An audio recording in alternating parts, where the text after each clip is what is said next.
Here is what the new ownership change in Washington means. It means Lamar Jackson is going to be a Commander in 2023. I think the Commanders are making a big blockbuster trade this offseason once the sale officially goes through, and Lamar Jackson will wind up on the Commanders for 2023 and beyond.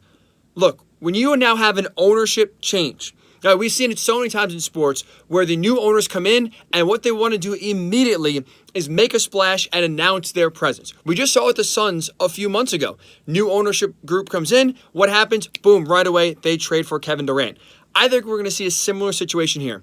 Because if you're the new owners of the Commanders, right, what better way to ingratiate yourself to the fan base, to have them buy in and be fired up, than to trade for Lamar Jackson, get a former MVP on your team, and now put to bed all of this quarterback carousel nonsense and questions and headaches that the Commanders have been going through the last few years with failed quarterback after failed quarterback. Lamar puts an end to that.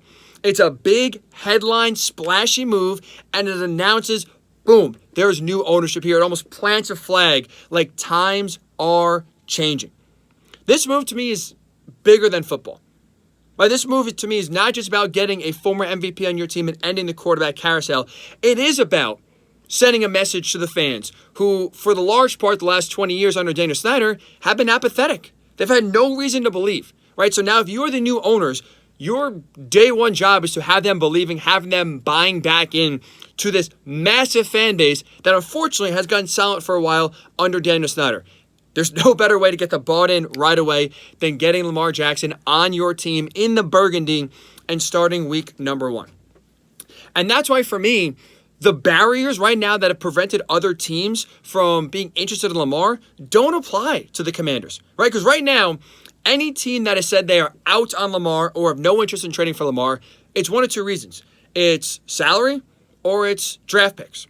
Right? No one wants to give Lamar Jackson $200, $230, $250 million fully guaranteed. No one wants to do that.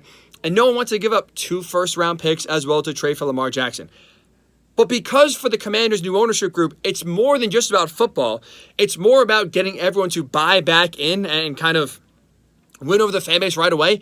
I don't think the new ownership group, also headlined by Magic Johnson, by the way, who knows a thing or two about stars, will bat an eye at giving Lamar Jackson the salary he's looking for, or bat an eye about giving up 2 or 3 first-round picks in order to get Lamar Jackson.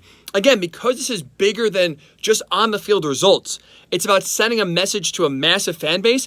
I don't think the Commanders are going to be that worried about right now paying that big price and giving up draft picks in order to get Lamar Jackson. I don't think they'll be fazed by it, which is why I think they're going to make an offer that the Ravens will not be able to match, and they will pull off a trade to get Lamar Jackson on their team. Commanders fans, start celebrating. Lamar will be your quarterback in 2023 and beyond.